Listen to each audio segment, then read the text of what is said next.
Assalamualaikum warahmatullahi wabarakatuh. Salam sejahtera buat kita semuanya, sahabat insan akademis yang berbahagia.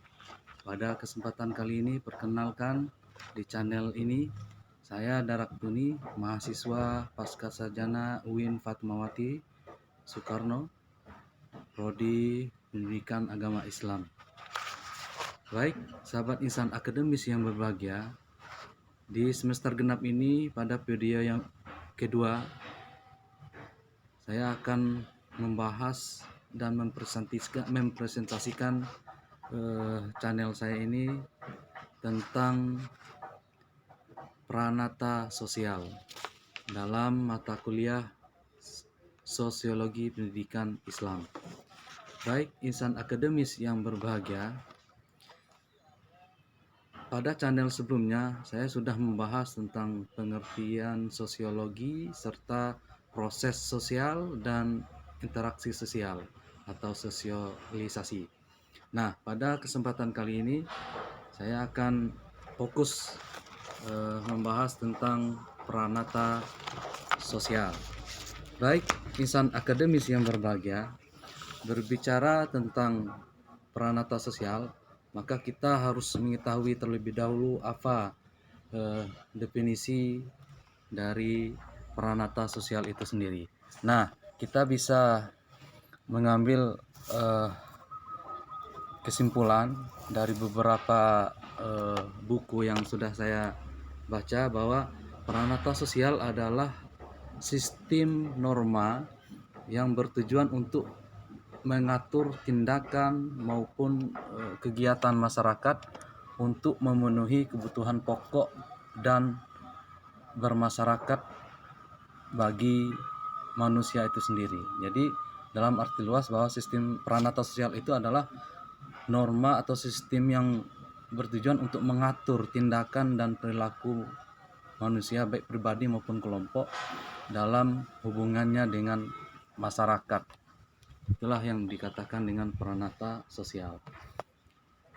Nah, saya ambil kutip beberapa sumber seperti dari buku Surjono Sukanto, itu mengatakan bahwa pranata sosial adalah lembaga kemasyarakatan. Maksudnya adalah himpunan norma-norma dari segala tindakan yang berkisar pada suatu kebutuhan pokok di dalam kehidupan masyarakat.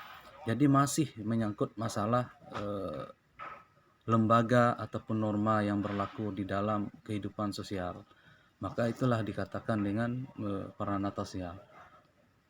Dan juga saya ambil juga dari referensi dari Selo Sumarjan dan Sulaiman Sumardi, itu mengatakan bahwa pranata sosial semua norma-norma dari segala tingkat yang berkisar pada suatu keperluan pokok dalam kehidupan masyarakat dan merupakan suatu kelompok yang diberi nama lembaga kemasyarakatan.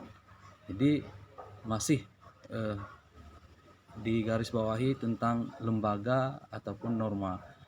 Jadi kalau ada suatu kelompok masyarakat yang udah mempunyai norma dan lembaganya, maka itu bisa dikatakan sudah berlakulah hukum pranata sosial.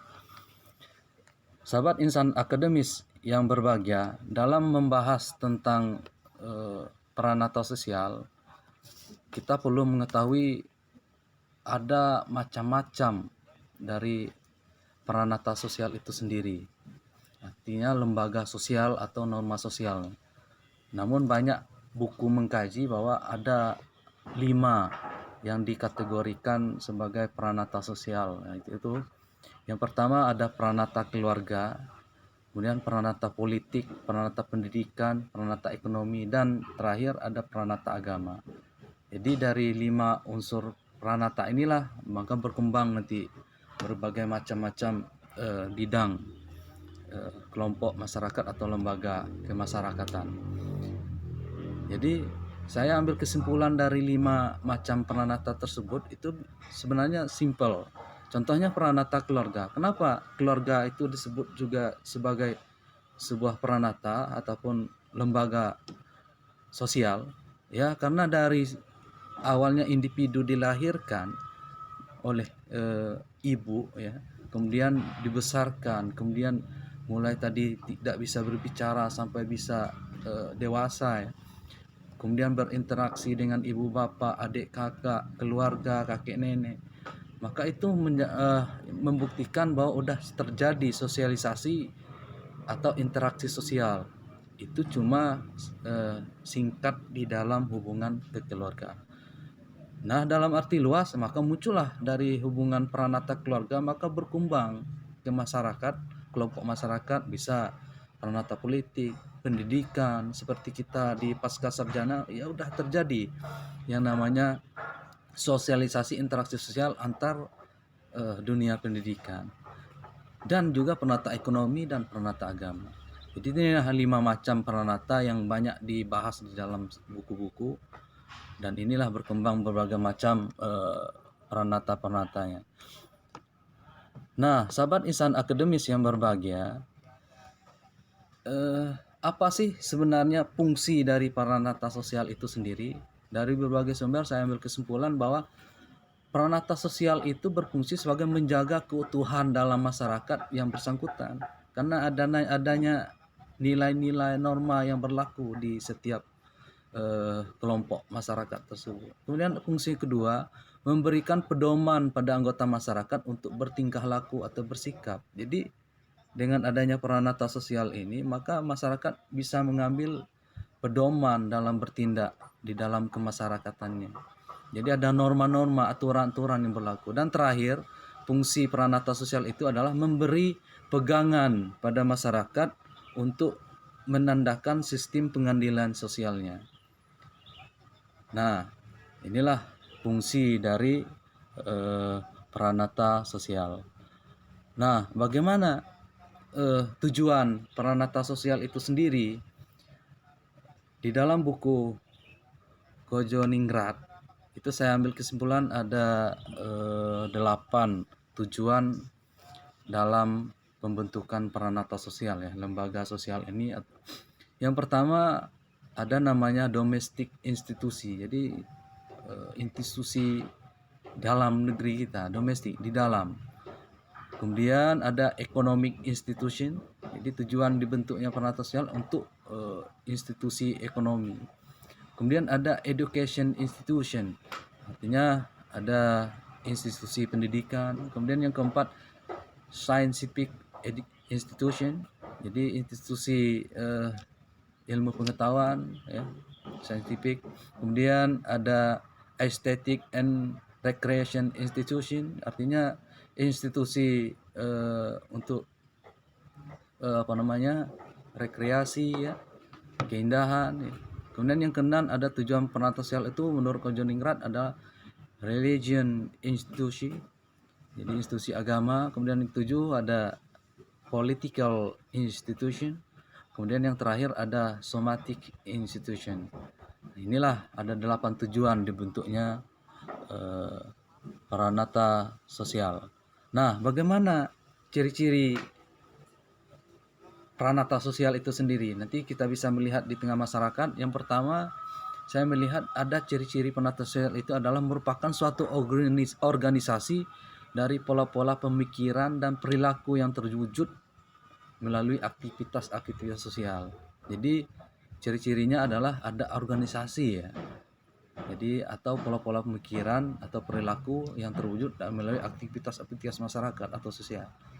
Kemudian ciri-ciri yang kedua, mempunyai alat-alat perlengkapan yang dipakai untuk mencapai tujuan. Ya, seperti adat istiadat. Jadi ada alat yang menjadi ikon di dalam tengah masyarakat. Itu udah ciri-ciri yang namanya peranata sosial. Kemudian yang ketiga, ada lambang-lambang, biasanya merupakan ciri khas dari peranata sosial tersebut.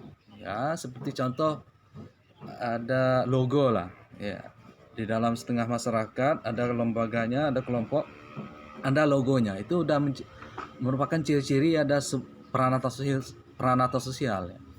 Kemudian yang terakhir, peranata sosial itu mempunyai ciri-ciri tradisi. Jadi baik tertulis maupun tidak tertulis.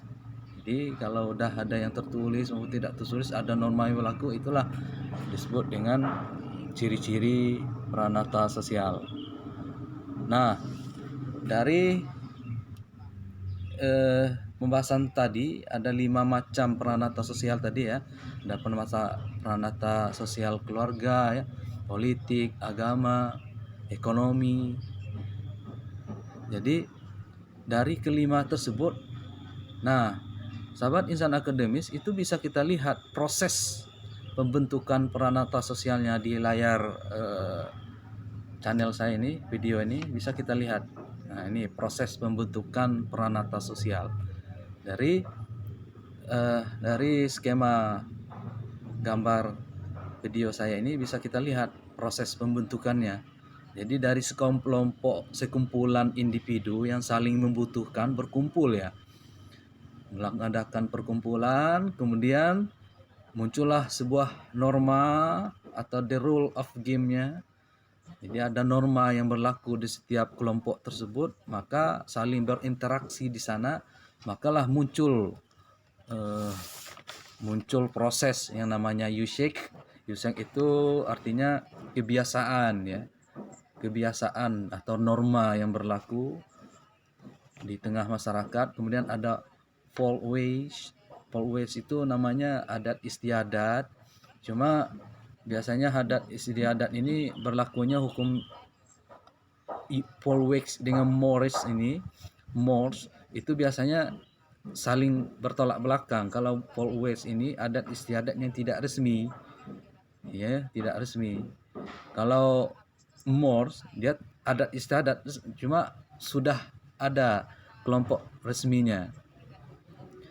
Nah, kalau custom itu biasanya masih juga ada istiadat kebiasaan di tengah masyarakat. Namun custom ini udah berbadan hukum ya. Inilah norma-norma yang berlaku. Jadi ada istiadat ya, ada kebiasaan di tengah masyarakat ya. Nah, dari kebiasaan adat istiadat itu ya, norma-norma yang berlaku itulah maka muncul internalisasi tadi, proses memasukkan kebiasaan di tengah masyarakat. Nah, di sini kita di lembaga kemasyarakatan ini, kelompok masyarakat ini tidak boleh ya mencuri atau ini. Nah, ini proses sudah terbentuk namanya aturan. Nah, ada sosialisasi bagaimana pembahasan kemarin ya, bagaimana timbal balik menerima antar sesama itu ya, kelompok-kelompok. Nah, maka muncullah yang namanya enkulturasi. Jadi proses artinya berpikir bagaimana norma atau aturan-aturan yang berlaku tersebut bisa diterima oleh pikiran dan tingkah laku kita di tengah masyarakat. Maka setelah proses itu semua terjadi, nah, terbentuklah yang namanya social institution, peranata sosial ini. Inilah proses pembentukan dari peranata sosial. Sahabat insan akademis yang berbahagia, mohon maaf jika banyak kekurangan. Saya rasa inilah yang pembahasan yang saya sampaikan pada hari ini. Mohon maaf jika banyak kekurangan.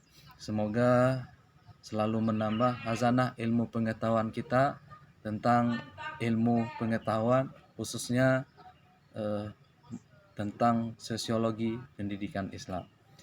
Sahabat insan akademis yang berbahagia, sebelum saya mengakhiri video saya, jangan lupa like, subscribe, share, and tonton channel saya ya, dan jangan lupa di-share pada teman-teman dan sahabat semuanya. Terima kasih. Wassalamualaikum warahmatullahi wabarakatuh.